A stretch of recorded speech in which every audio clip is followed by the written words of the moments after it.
तो हेलो दोस्तों, आप सभी का फिर से स्वागत है हमारे एक और नए वीडियो में। और इलेक्ट्रॉनिक बीस्ट में अगर आप हमारे वीडियोस को फॉलो करते हैं तो आप ज़रूर इलेक्ट्रॉनिक्स के बारे में बहुत कुछ जानते होंगे, या फिर आपको जानने की इच्छा ज़रूर रहती होगी कि ये काम आप कैसे सीख सकते हैं। ये मेरे पास एक इंडक्शन हीटर आया हुआ है जिसमें प्रॉब्लम है, इसके दोनों पिन्स जल चुके हैं। आखिर ये पिन्स जले क्यों हैं और कैसे जलते हैं, और आप इसे जलने से रिपेयर कैसे कर सकते हैं, कि जलने का यह कारण क्या हो सकता है, या फिर कौन से ऐसे कारण रहे होंगे जिसके वजह से ये इंडक्शन हीटर का जो ये दोनों पिन है ये जल चुका है। तो मैं आपको इस वीडियो में पूरी जानकारी दूंगा, और प्लीज़ वीडियो को ज़रूर देखें, पूरा अंत तक ज़रूर देखें, क्योंकि स्किप करने से आपको जो जानकारी के लिए आप इस वीडियो पर आए हैं वो वीडियो हो सकता है वो जानकारी आपको ना मिले। तो प्लीज़ वीडियो को लास्ट तक ज़रूर देखें। और ये जो दो पिन देख रहे हैं आप, ये इंडक्शन हीटर के जो ये मेन पिन्स होते हैं जो हीटर एलिमेंट पे लगता है, इनकी क्या हालत हो चुकी है आप देख सकते हैं। क्योंकि जो कंपनी इसे बनाती है ये लोकल मेड कंपनी से बना हुआ है, इसी की वजह से इसमें जो वायर की क्वालिटी है वो बहुत ही घटिया क्वालिटी का वायर यूज किया गया है। और हम इसे रिपेयर करने के लिए बढ़िया क्वालिटी का वायर भी यूज करेंगे। और इसका जो मेन कारण रहा होगा इसे ख़राब होने का, तो सबसे पहले मैं इसके वायर को खोल लेता हूँ। तो सबसे पहले मैं इसके स्क्रूज़ को खोल लेता हूँ, और ये जो आप देख रहे हैं ये इसका मदरबोर्ड है, मेन मदरबोर्ड। और जो आप सेंसर से यूज़ करते हैं इसके बटन, वो ये सेंसर्स होते हैं, क्योंकि इनमें एक ट्रांजिस्टर होता है और ट्रांजिस्टर ही सेंस करता है कि टच हुआ है या फिर नहीं। उसी तरह से ये टच स्विच काम करता है। आप इसे चाहे तो घर पे भी एक टच स्विच बना सकते हैं, वो भी एक ट्रांजिस्टर की हेल्प से। तो इसमें जो ट्रांजिस्टर है ये ऐसे जो आईसी आप देख रहे हैं इसमें जो लगा हुआ आईसी है ये इसी से कंट्रोल होता है। और ये जो फ़ैन है, और ये जो वायर मैं आपको दिखा रहा हूँ ये इसके सेंसर का वायर है। जो E0 का जो प्रॉब्लम आता है इंडक्शन में, वो सेंसर की वजह से ही आता है। अगर ये सेंसर ख़राब हो जाए तो E0 वाला जो फंक्शन है वो ऑन हो जाता है, जिसकी वजह से इंडक्शन काम तो करता नहीं लेकिन पर E0 शो करते रहता है। इसीलिए मैं इसके वायर को निकाल दिया हूँ। और अगर आप ये इंडक्शन पूरी अच्छे तरीके से रिपेयर करना चाहते हैं तो जो भी आप पार्ट इसमें यूज़ करें वो अच्छी क्वालिटी का और बेहतरीन क्वालिटी का यूज़ करें, क्योंकि ये जब हीट होता है बहुत ही ज़्यादा हीट करता है। ये इंफ्रारेड इंडक्शन से ज़्यादा अलग होता है, क्योंकि ये हीटर इंडक्शन है। इसका ये जो कॉइल है ये गर्म होता है, और इंफ्रारेड में जो ऊपर रखा हुआ मेटल है वो गर्म होता है।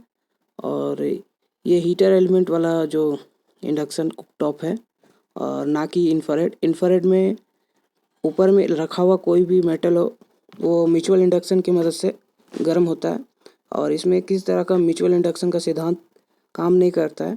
इसमें सीधा जो आप घर में जो कॉइल वाला जो हीटर यूज़ करते हैं सेम उसी तरीके से यूज़ होता है। पर इसमें ये जो IGBT आप देख रहे हैं, ये जो IGBT लगा होता है, बस इसमें ये जो पावर है ये IGBT से होकर जाता है, डायरेक्ट नहीं जाता है। तो मैं इसके जो फैंस के कनेक्शन है उसे निकाल रहा हूँ, और इसे निकालने के बाद मैं इसे अच्छी तरीके से क्लीन भी करूँगा, क्योंकि ज़्यादातर जो ये हीटर इंडक्शन ख़राब होने का जो ये प्रॉब्लम बनता है, या E0 या फिर और भी तरह से जो फंक्शन की वजह से ये जल्दी जल्दी वायर जल जाना, या फिर ओवर हीटिंग होना, प्लग का वायर जल जाना, ये फ़ैन की वजह से भी हो सकता है।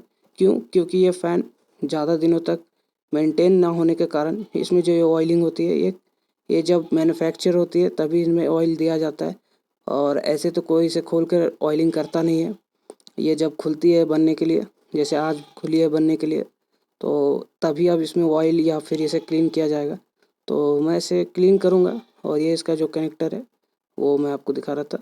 तो इसके लिए इससे कोई मतलब जो होता है कि इसे साफ़ करने में कोई ज़्यादा दिक्कत वाली बात है नहीं। आप किसी भी चीज़ से साफ़ कर सकते हैं, थिनर पेट्रोल या फिर किसी भी लिक्विड से जो वाष्पित हो जाए। पानी से आप इसे साफ़ नहीं कर सकते, तो पानी का यूज़ मैं बोलूँगा भी नहीं कि आप यूज़ करें इस पे। तो आप इसमें पेट्रोल का ज़रूर पेट्रोल, मोबिल, डीजल जो भी आप यूज़ करना चाहें आप कर सकते हैं, क्योंकि वो वाष्पित हो जाते हैं, वो उड़ जाते हैं, वो रहता नहीं है। और मैं इसके अच्छे तरीके से मैं इसके जितने भी डस्ट है, और इस डस्ट को आप बहुत अच्छी तरीके से साफ़ कर लें, क्यों? क्योंकि इस डस्ट से ही की वजह से जो हीटर में जो ओवर हीटिंग की प्रॉब्लम होती है, जिसकी वजह से ये पिन्स जल जाते हैं, या फिर आईसी या फिर ये जो पीसीबी आप मदरबोर्ड देख रहे हैं, ये मदरबोर्ड भी बहुत जल्दी फीका पड़ जाएगा और इसके ट्रैक्स भी बहुत जल्दी जो सड़ के गल के उड़ने लगेंगे, ख़राब होने लगेगा। तो मैं इसके जो पीछे में लगा हुआ जो स्टिकर है, मैं इसे निकाल देता हूँ। और ये जो स्टिकर है, ये इसलिए लगाया होता है ताकि इसमें किसी तरह का कोई डस्ट पार्टिकल अंदर ना जाए और जिसकी वजह से फ़ैन रुके नहीं या फिर जाम ना हो। फिर भी इसमें जो ऑयलिंग है, वो ऑयल समय पे तो ख़त्म होगा ही। तो कोई भी कंपनी अपने प्रोडक्ट को ज़्यादा जो होता है कि ज़्यादा दिनों तक चलता हुआ देखना नहीं चाहती। क्यों?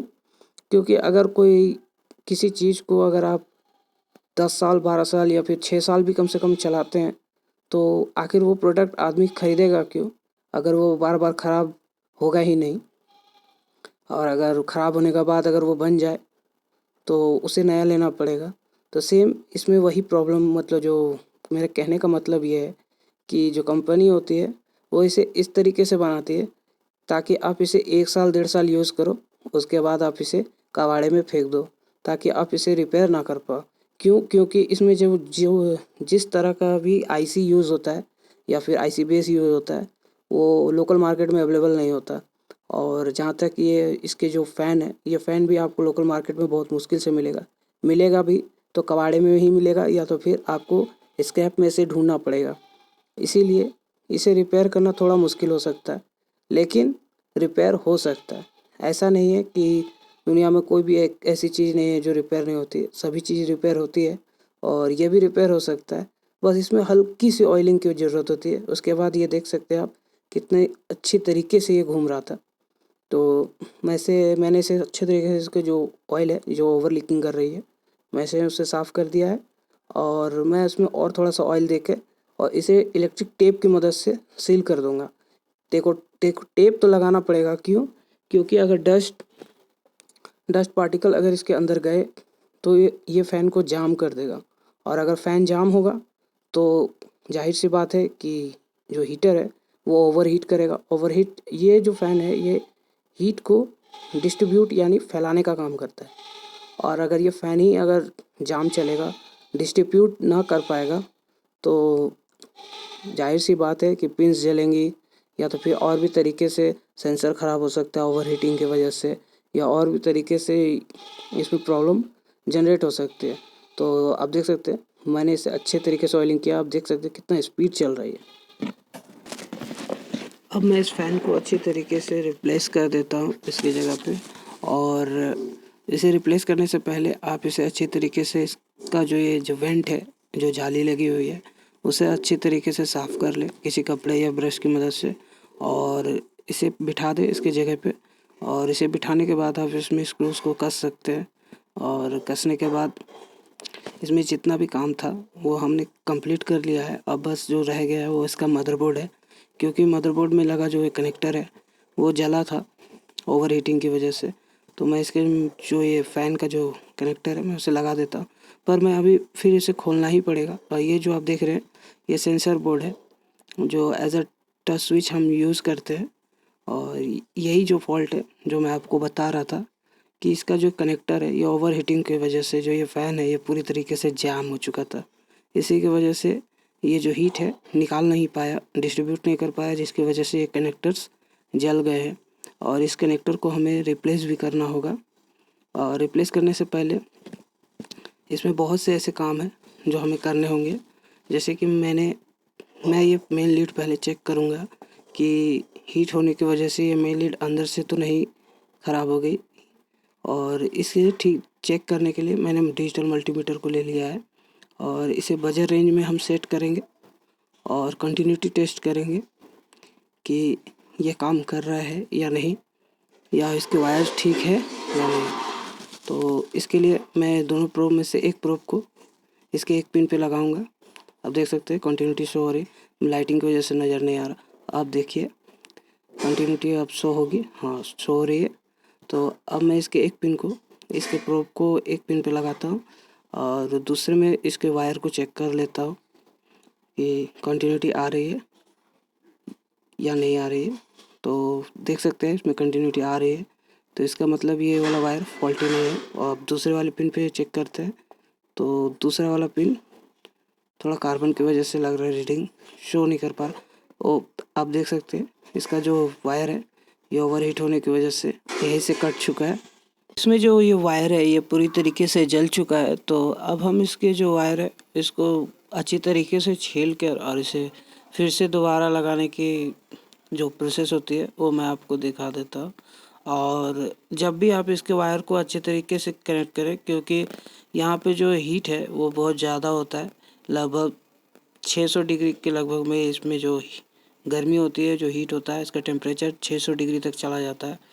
तो जब भी आप इस वायर को छीलें और थोड़ा लंबाई रखें और इसमें एक फाइबर स्लिप का ज़रूर यूज करें इसके ऊपर, क्योंकि फाइबर स्लिप वायर को जल्दी ख़राब होने से बचाता है। और फाइबर स्लिप होने की वजह से वायर ज़्यादा दिनों तक गर्मी में भी टिका रहता है। तो फाइबर स्लिप का यूज़ करें और इसे सोल्ड करने से पहले इसके सभी वायर्स को अच्छी तरीके से ब्लेड की मदद से साफ़ कर लें और फिर सोल्ड कर दें। तो मैंने इसके सभी वायर्स को अच्छी तरीके से सोल्ड कर दिया है। और इसके जो पिन्स है, जो इसमें पुराना पिन जो लगा हुआ है जहाँ से AC इन होता है, वहाँ पे न्यूट्रल वाला पिन मैंने ब्लैक वाला जो वायर है वो लगा दे रहा हूँ। पर मैं जब इसे लगा रहा था तब मुझे पता चला कि इसका जो ये पिन है ये ढीला हो चुका है ओवर हीटिंग की वजह से। और लगता है इसकी PCB में जो ये पिन लगा हुआ है ये भी पूरी तरीके से ढीला हो चुका है। तो इस पर लगा हुआ जो कार्बन है उस कार्बन को भी मैं साफ़ कर लेता हूँ। और उसकी पिन की हालत आप देख सकते हैं बहुत ज़्यादा ख़राब है। और इसका जो ये बैक साइड का जो PCB है मैं आपको दिखा रहा हूँ।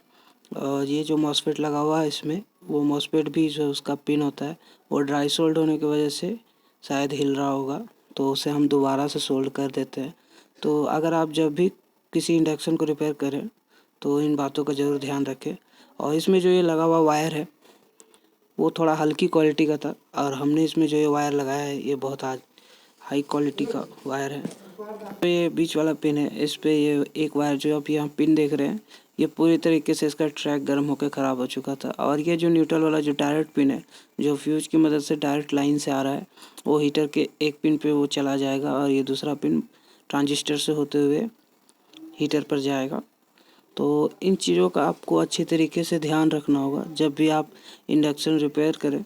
तो इन सभी पॉइंट्स को ध्यान रख के रिपेयरिंग करें। और मैं आपको चेक करा देता हूँ, जो ये इसका बीच वाला पिन है ये हीट सिंक से ही कनेक्टेड है। देख लीजिए बीप की जो कंटिन्यूटी है वो आ रही है। और ये जो ब्लू वाला वायर है यहाँ जो आप पिन देख रहे हैं यहाँ पे लिखा हुआ है कॉमन पिन।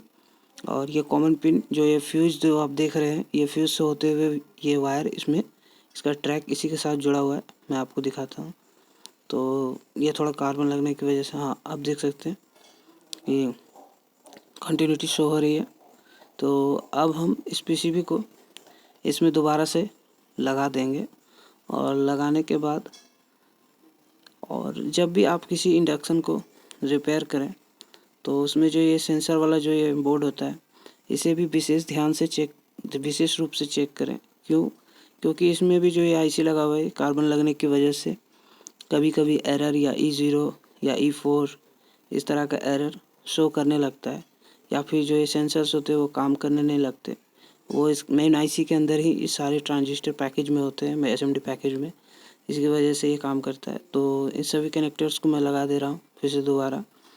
और अगर आप इस चैनल में नए हैं तो चैनल को ज़रूर सब्सक्राइब करें। और अगर हमारी वीडियो आपको कैसी लगी कमेंट में ज़रूर बताएं। और अगर आपको हमारे वीडियो से कुछ सीखने को मिला हो तो चैनल को सब्सक्राइब भी ज़रूर करें, क्योंकि अगर आप ऐसे ही वीडियोस देखना चाहते हैं तो हमारे चैनल को सब्सक्राइब ज़रूर करें, क्योंकि इस चैनल में हम यूनिक टॉपिक पे वीडियोस लेकर आते रहते हैं। हम चाहें तो प्रोजेक्ट भी बना सकते हैं, क्यों प्रोजेक्ट बनाना कोई बड़ी बात नहीं है हमारे लिए। पर हमारे पास जो रियल में जो आप अगर कुछ सीखना चाहते हैं, रियल में काम करना चाहते हैं, तो जो रियल में काम होता है वो यही होता है। जो अगर आप किसी दुकान में या आप खुद मैकेनिक बनना चाहते हैं तो रियल में जो काम होता है वो यही है। अगर आपको वो सीखना है तो चैनल को ज़रूर सब्सक्राइब करें और एक कमेंट ज़रूर करें कि हाँ मैंने भी सब्सक्राइब किया है। तो मैं ये सभी पिन्स को वापस से टॉपिक पे चलते हैं और इस सभी पिन्स को मैं दोबारा से लगा देता हूँ।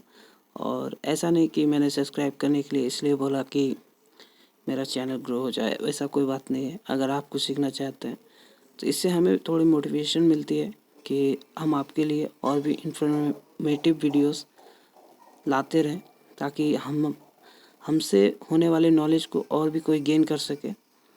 तो जैसा मैंने आपको बताया था, सभी वायर्स में आप फाइबर स्लिप का यूज़ करेंगे।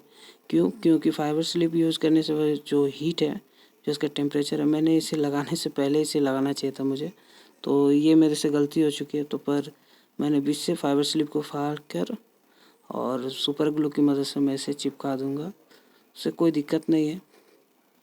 फाइबर स्लिप की अगर एक लेयर भी होगी तो इस वायर को प्रोटेक्ट कर लेगी। तो इसे परमानेंट सॉल्यूशन कह सकते हैं, नहीं भी कह सकते हैं। ये यूज़ के ऊपर है कि इंडक्शन को कितने देर तक यूज किया जाता है, उस हिसाब से भी हीट मायने रखती है और इसका परफॉर्मेंस भी मायने रखता है। तो ये जो है इसका हीटर कॉइल है, तो इसका एक जो पिन है, ये जो आप देख रहे हैं ब्लू वाला पिन, इसके हीटर के एक पिन पे मैं लगा देता हूँ। और इसका जो ये ब्लैक वाला पिन है, इसके जो ब्लैक वाले पिन पे लगा दिया और मैं इसे अब ऑन करके 2000 वाट पे मैं चेक कर रहा हूँ। तो देख सकते हैं, मैं थोड़ा सा आपको चेक भी करा देता हूँ कि ये लाइन में लगा हुआ है। और मैं इसके जो लाइट है, मैंने लाइट को भी डिम कर दिया है ताकि मैं आपको शो कर सकूँ। और ये इसका वेरिएबल है जिससे आप टेम्परेचर कम या ज़्यादा कर सकते हैं। पोटेंशियोमीटर भी कह सकते हैं इसे। ये एज अ पोटेंशियोमीटर ही काम करता है, ताकि हम चाहें तो बारबेक्यू, सूप या फिर फ्राई के रूप में इसका टेम्परेचर कम या ज़्यादा कर सकें। और आप देख सकते हैं ये पहले तरीके से जैसा पहले काम कर रहा था, फिर से उसी तरीके से काम कर रहा है।